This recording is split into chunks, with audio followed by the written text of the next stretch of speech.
Transition. Alors justement, concernant ces énergies renouvelables, bonjour Julien Gall, on va voir avec vous comment Total Energy met en avant justement ses investissements dans le renouvelable. Que faut-il en penser?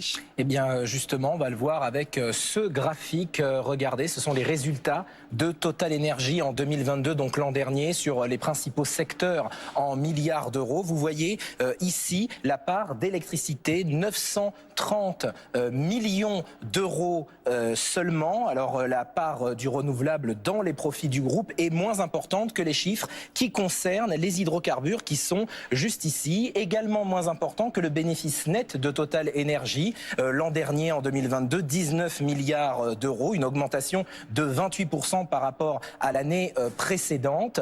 Pour quelle raison? Eh bien tout simplement parce que la raison, c'est l'envolée des cours du gaz et du pétrole dans le sillage de la guerre en Ukraine. Alors si on regarde en détail, en dehors donc de l'électricité, ces autres secteurs, on voit ici l'exploration et la production. C'est le métier de base de Total Energy, trouver et extraire des hydrocarbures. Donc 16 milliards d'euros pour l'exploration et la production, une augmentation de 67% en un an. Vient ensuite le GNL. Le GNL, c'est le gaz naturel liquéfié, ce gaz que l'on liquéfie pour le transporteur, pour le faire transporter sur des méthaniers. Alors la France en a acheté énormément depuis la fermeture des gazoducs venus de Russie. Le GNL, c'est 10 milliards d'euros. Le chiffre a doublé en un an. Et puis enfin, il y a le raffinage et la chimie qui est de 6 milliards d'euros. On rappelle que le chiffre d'affaires global de Total Energy en 2022 est de 261 milliards d'euros.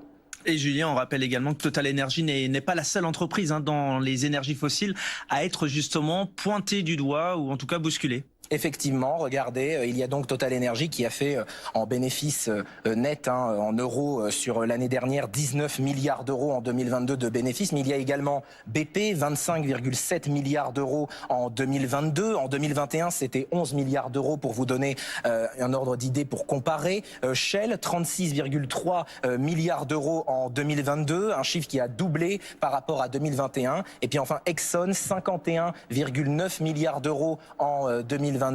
C'est 10 milliards de plus que le record qui avait été battu en 2008. Alors évidemment, toutes ces grosses entreprises, eh bien, elles sont particulièrement contestées par les mouvements écologistes à travers le monde.